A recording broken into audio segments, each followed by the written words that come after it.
FTR's state of freight, capacity to remain tight, and the economy is strong, but there are some mixed signals.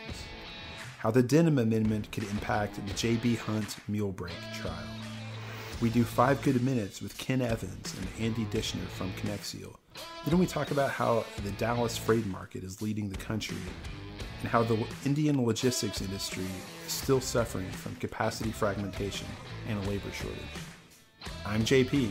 And I'm Chad. And we talk about all these topics and more on this week's episode of What the Truck.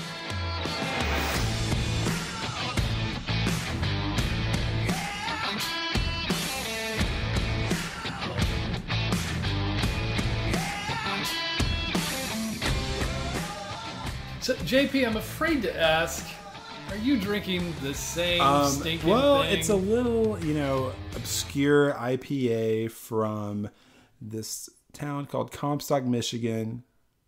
It's a brewery called Bell's. And yes, Chad, it's Two Hearted. Same old, I guess.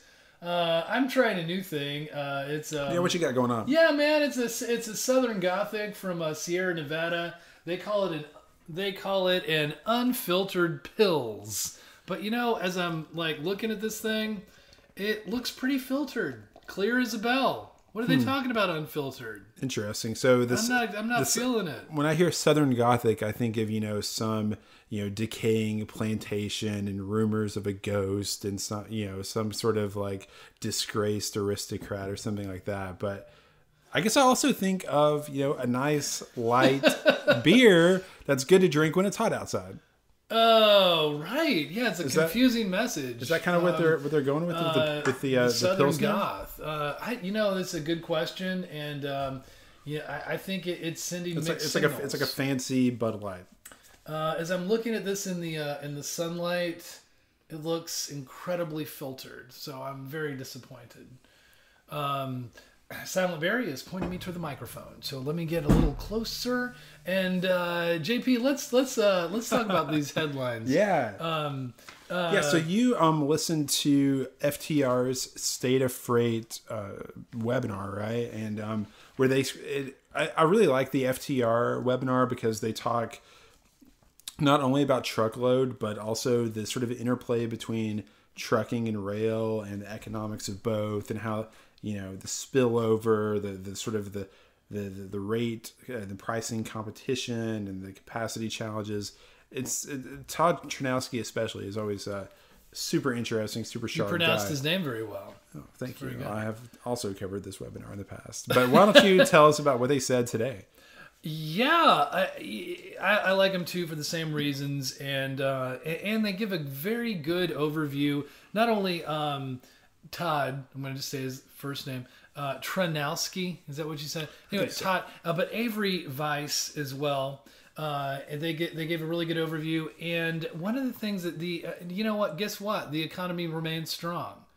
Shocker. Whoa, haven't heard that one before. Yeah, well, we're covering that real well. And guess what else? Capacity remains tight. Yeah, no, they admitted that they feel like they sound like broken records on these issues. But, it's cool. In general, there's a lot of positive things happening for the economy, but it's getting a little tricky now. It's like a little bit of mixed messages. Some of the mixed messages. It's like, what? Whoa, that's distracting. No, it's. I feel like there's. Let me try to. The spot market remains very hot. We're at full utilization, as they say, but it's like.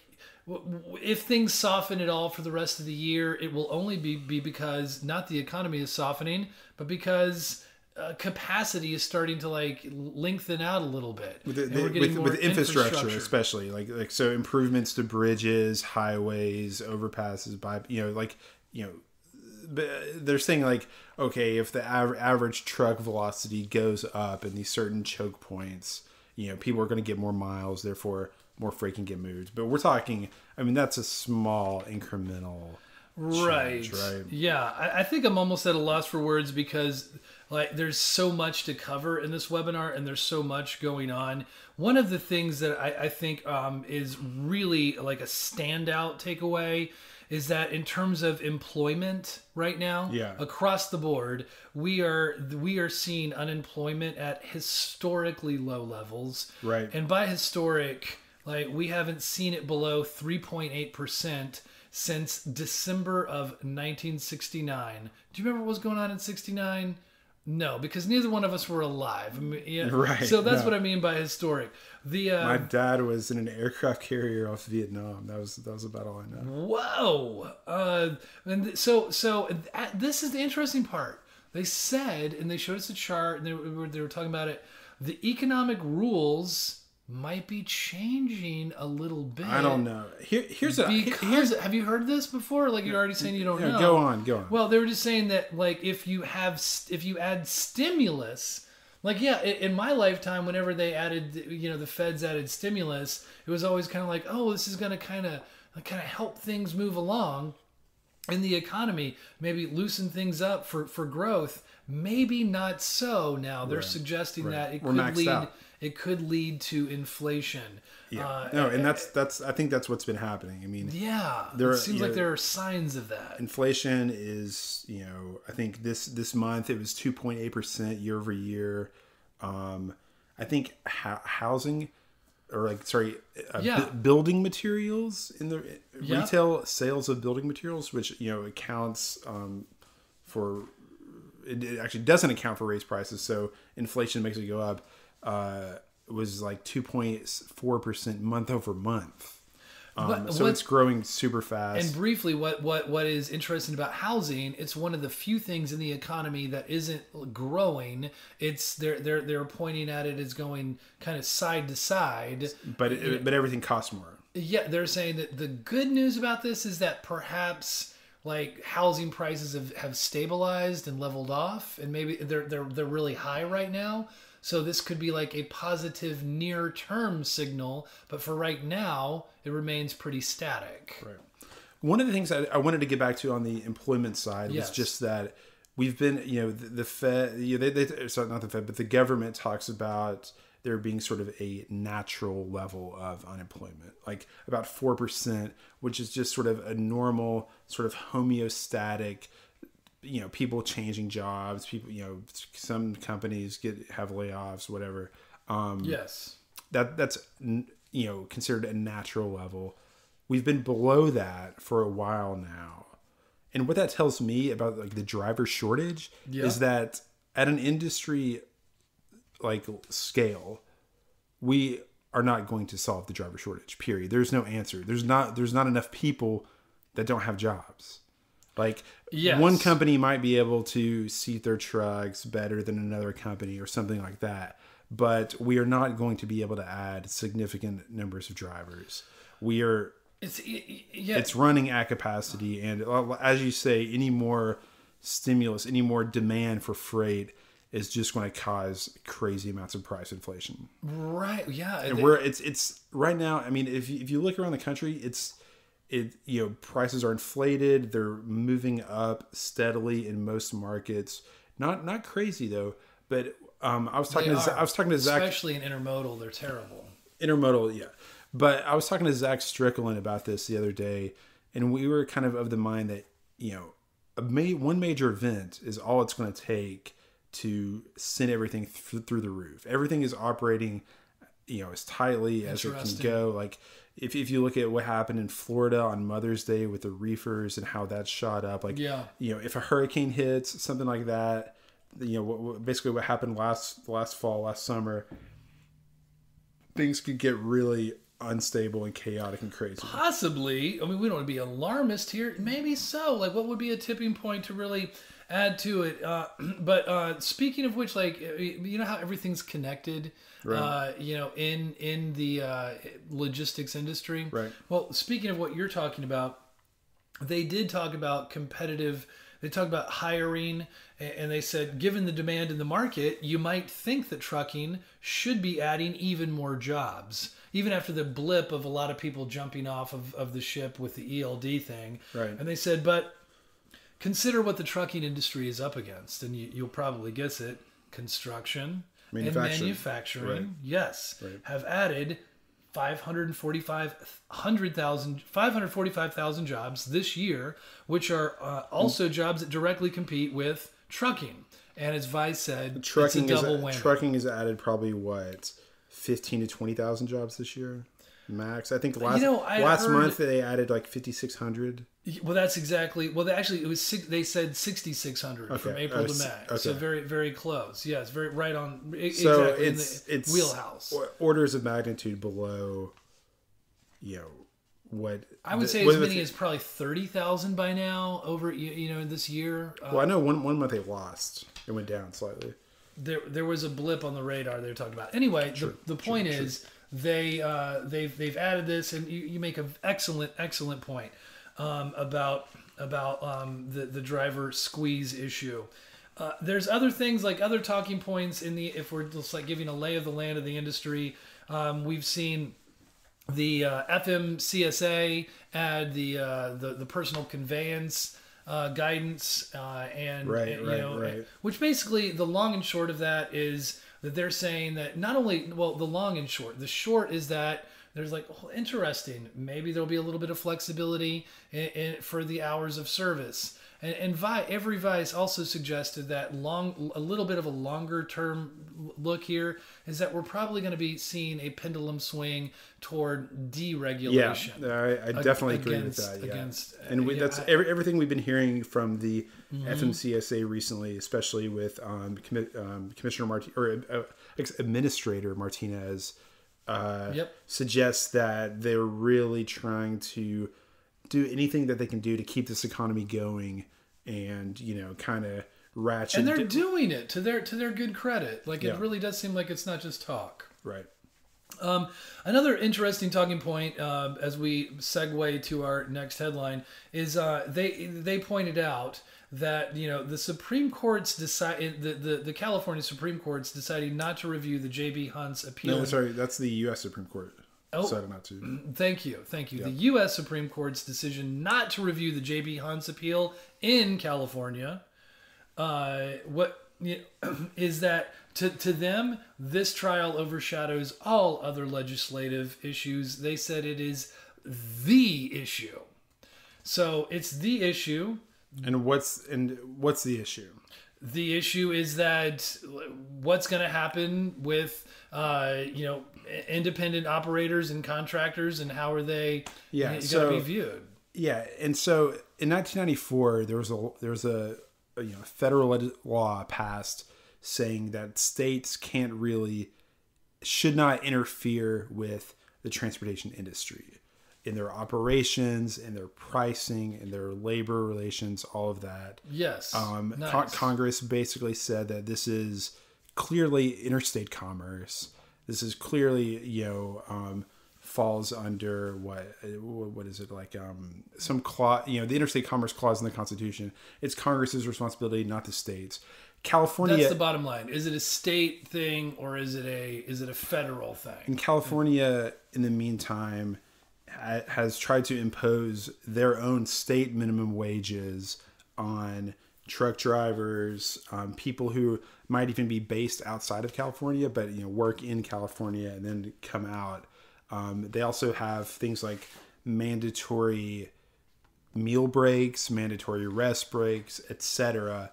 And so essentially I think what has happened is that a coalition of drivers in California have sued some very large companies, including J.B. Hunt. Yeah, it all began with some employees, saying that they didn't actually take their 30-minute meal break, and they didn't actually take their 10-minute rest break, and they didn't do this for long periods of time, and probably a disgruntled employee, who wasn't happy with getting terminated for whatever reason, said that, as a matter of fact, I never took this break. Right. And now you owe me millions of dollars for back pay. Right. And this case has actually been pending for 11 years. Yes. And I think the Ninth Circuit recently ruled on it.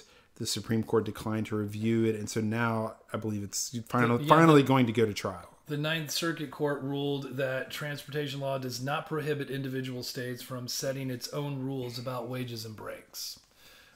That's the point, right? So in our next headline, how does the Denham Amendment impact the J.B. Hunt meal break trial, which we find very interesting from our right. Tell us what the Denham young Amendment and new is. correspondent Ashley Coker, right, who's covered this so well.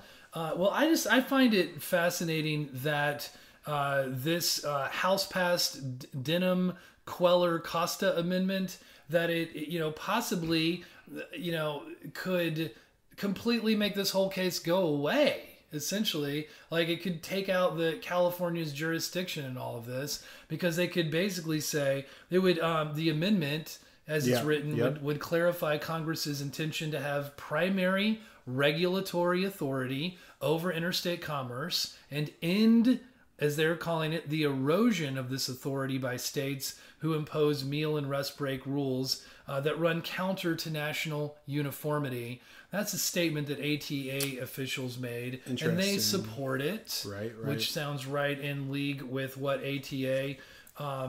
It's quite interesting because it has it's a complex OIDA, topic. By the way, opposes the Denham Amendment. Speaking of fragmentation in the industry, right?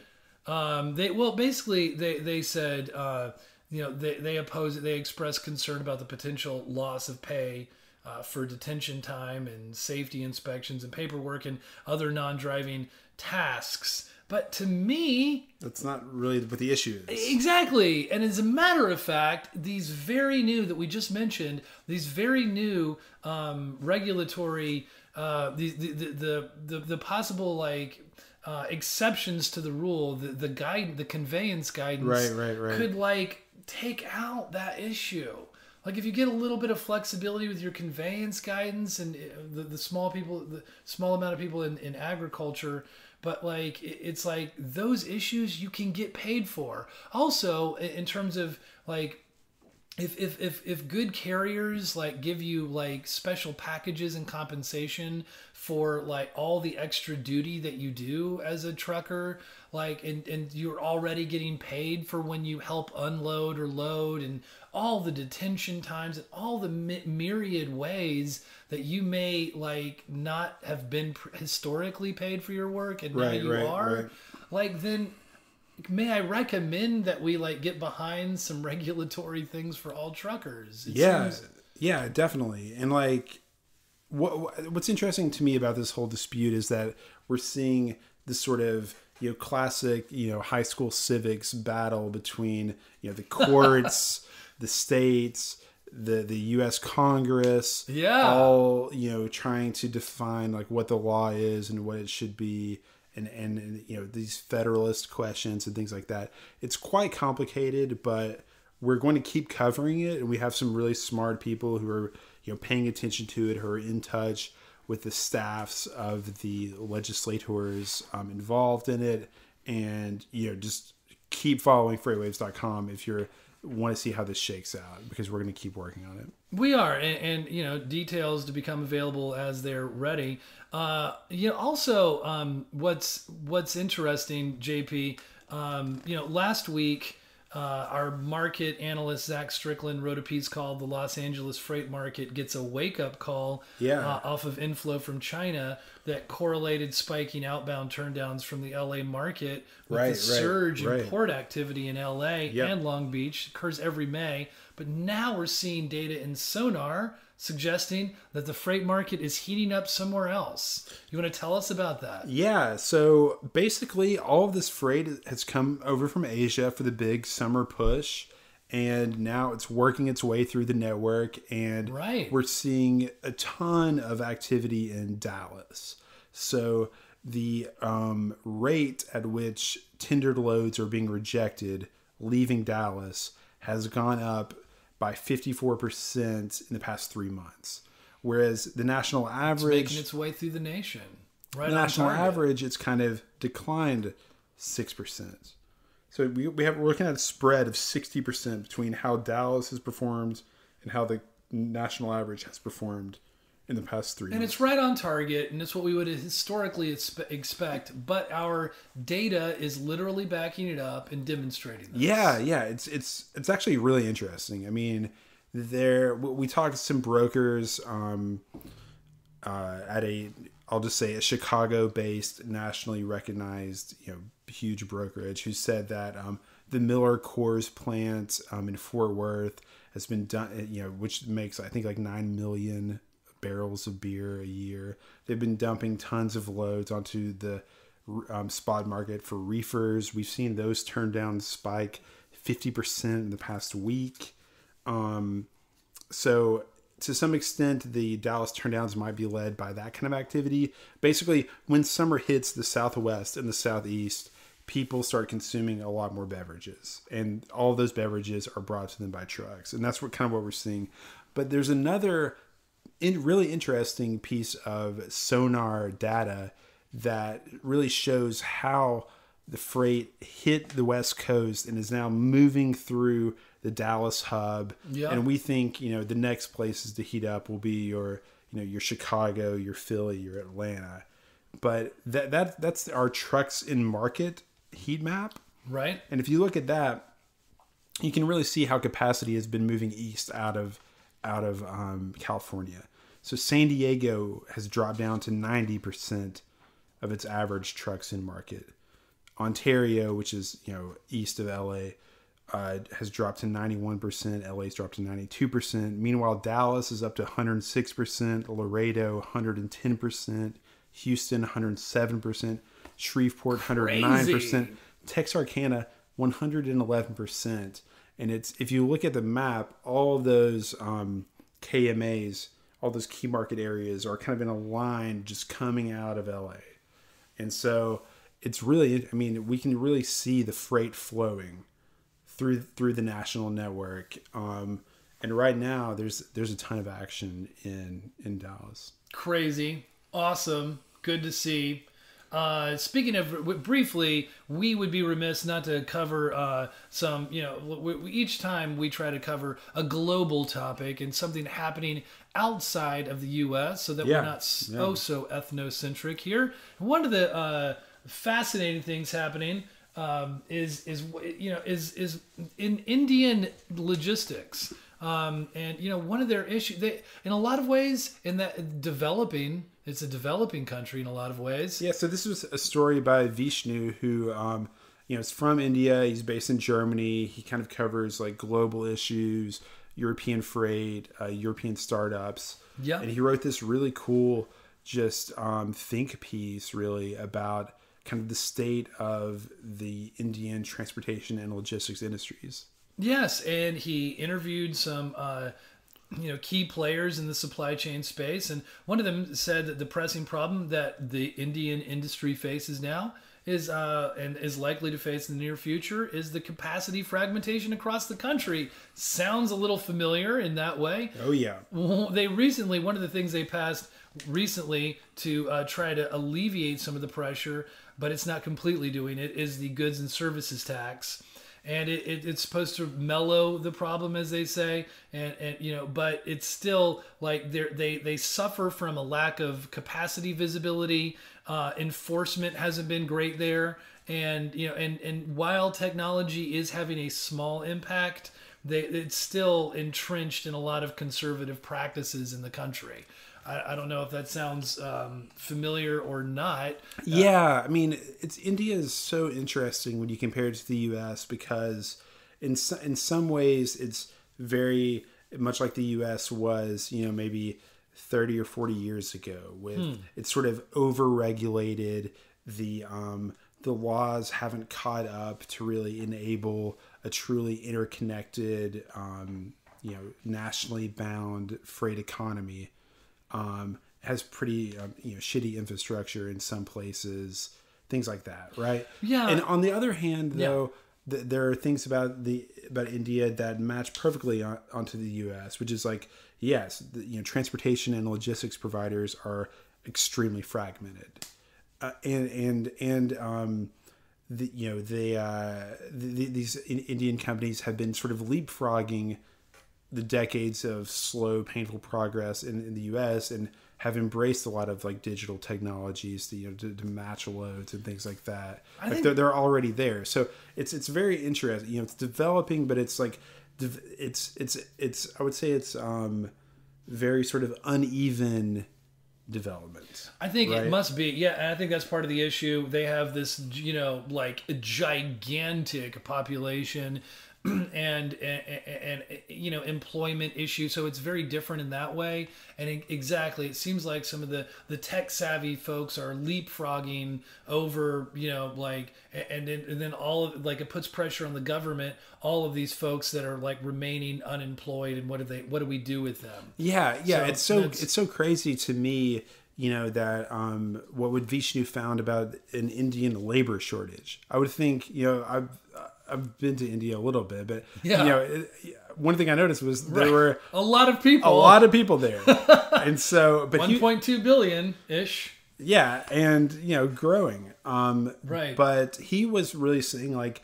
what the country needs though are like very tech savvy brokers. They need supply chain managers. They need analytics people. They need kind of like transportation strategists, and those are the kind of people that they don't have. Indeed, and we have them here. And speaking of like just tracking things and ELDs and like what's going on in the industry, one of the exciting things that we have to offer you today is our 5 Good Minutes with Ken Evans and Andy Dishner that we recorded actually at Transparency 18. Yeah, it was so fun to talk to these guys from Konexial. They demoed. It went really well. And let's get into the interview. Ken Evans, founder of Konexial, creator of the My20 ELD driver app, is here with us, along with Andy Dishner, COO of Konexial. And we are about to play 5 Good Minutes. Ken, are you ready? I'm ready. Let's go. Ready or not, here we come. What do you think the ELD mandate is going to mean for the industry? When do you see big changes coming? And do you think this will help or hinder the driver squeeze? Yeah, so I think the short-term answer to that from our perspective is that you're through the worst of the capacity loss, right? So you were going to have an initial capacity loss from the small independent guy who may not have been running legal. But we see that after you get through that, you're going to have massive long-term gains and in productivity. And the reason is because once you surface all that data, and you make it available to the free market in a transparent fashion, people are going to fill up the trucks. So you can get by, there's 20% of the miles in the country that get wasted every year right now. That's 50 billion miles. So you may not address all 50, but what if you make a 10% impact in that 50 billion? That's a lot of miles. It's like adding 10% drivers. Exactly. Andy, what would you add to that? I would say that the light's already turned on and the information's available, and now what's happening is you can see the data's there to show what type of time the drivers are losing sitting at docks because they're unproductive. And as that light's turned on and those hours are more productive, the industry's going to change. Shipper behavior changes, and trucks are on the road where they need to be. We are seeing that a little bit. All right, and the next question we have is, what's the patent you've got behind the GoLoad technology? And how is GoLoad a differentiator on the market? Sure. So there's 2 questions there. Let's take them one at a time. The patents that we filed are around the predictive analytics nature of creating what we call dynamic capacity bubbles. So what dynamic capacity bubbles do is they follow the driver in real time, and we use algorithms to predict what the driver's range is based on a lot of metadata and parameters. So when someone surfaces a requirement, we can instantly run an algorithm, say, how many drivers in our radar system, our live radar system, have the capability of doing this load. So it enables us to do things that other people haven't been able to do yet. That's the nature of the IP. The other question is, well, why is this different than anything else out there?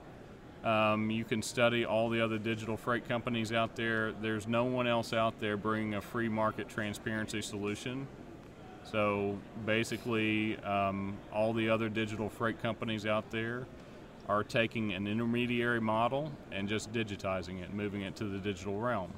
So what's different about us is we believe that the free market and transparency are what are going to win customers over, and that we believe that everybody deserves to have that HUD statement for a freight transaction. They need to see what all the fees are involved in it. So is it scalable? Is it open source? How is it open to the free market? So so that's a good question. So open to the free market means that we're agnostic. We will work with any telematics ELD provider that wants to build this platform in. We also open it up to any TMS system that wants to provide it as a new source of capacity. And we built a business model that basically shares value. So if you're another ELD provider and you want to build this in, we actually will allow ELD providers, we enable ELD providers to make a transactional fee to participate in the transaction. So he who provides the data on the assets gets paid. Terrific. Interesting.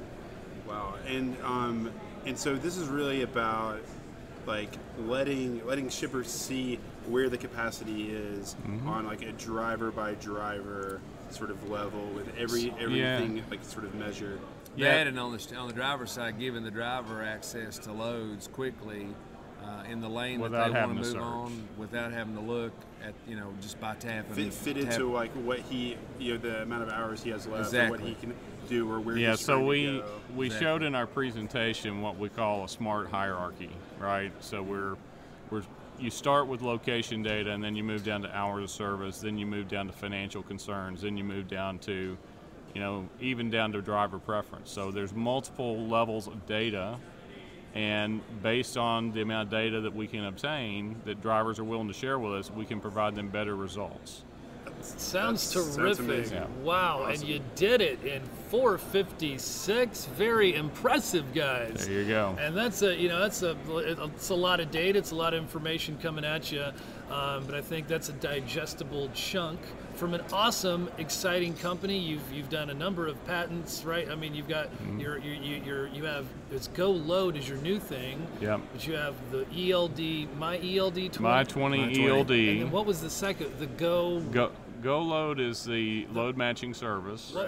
You had another one. I feel like Freight blocks. We didn't even talk about freight blocks. Maybe next time we'll talk about freight We'll get another blocks. 5 minutes, right? All right, yeah. So we'll do that. It's Ken and Andy from Conexial. Can I ask one more question? Yes, of Where course. do we get one of these cool T-shirts? Let's give them a free T-shirt, man. you ask and you shall receive. Silent Barry. Appreciate what you guys are doing to raise awareness. Really Thanks, do. man. Well, share the love. Yeah. Cool. Good All right. times. Thanks, guys. All right. Thanks, guys.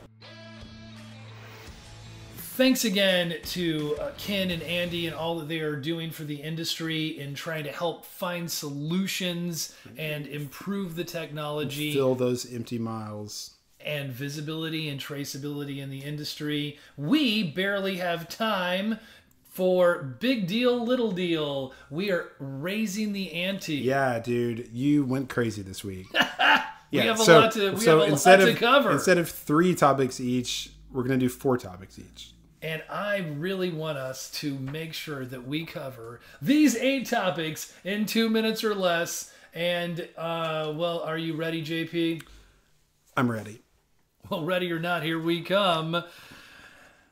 Sultan of SONAR, Zach Strickland to lead data and economic analysts in real time. Big deal or little deal? Big deal. Not only when you sign up for Sonar, you get our data, but you also get access to our data scientists in the Slack channel. Ask them questions, give them feedback. It's awesome. Lumber market update. Future prices still breaking records. Big deal or little deal? Big deal. It's driving up the cost of housing. Lumber is the most expensive it's ever been.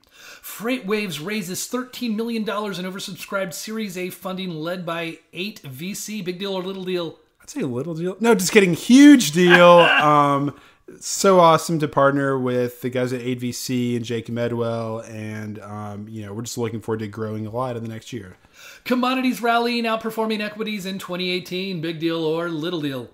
Big deal. Commodities sucked for the past couple of years. Now they're picking back up, and it's spurring all kinds of capital expenditure in resource extraction here and around the world. Stifel says that U.S. dry bulk exports are up as global demand for coal and grain rise. Big deal or little deal? Big deal for intermodal and barge activity in the U.S., but little deal on the international scale. Trucker path is pushing the needle on the parking problem. Big deal or little deal? Big deal. Anything that pushes the needle with technology, even if it's not infrastructure on the parking problem, is big. How to be a carrier of choice, or do they even exist? Big deal or little deal? Little deal. The logistics industry is a relationship game, yes, but I think it's shippers that should be getting within the carrier's good graces. U.S. Express makes its initial public offering at $16 a share. Big deal or little deal? Huge deal! The nation's 5th largest carrier going public. Thank you, U.S. Express, for being one of the pioneers to trucking in Chattanooga and really all of Freight Alley! And that'll do it for the big stories this week. As always, we go into more detail about each of the topics we've talked about today on our website, FreightWaves.com. We will continue to publish this podcast weekly, so be sure to subscribe to What the Truck on Apple Podcasts, Google Play, Stitcher, and SoundCloud. Also, make sure to leave us a review to let us know what you think of our new podcast. And if you're interested in freight economics and finance, come to our MarketWaves conference at the Gaylord Texan Resort and Convention Center in Grapevine, Texas this November. Visit marketwaves18.com to learn more about this event. That'll do it for today. Thanks for tuning in, and we will see you next week on What the Truck.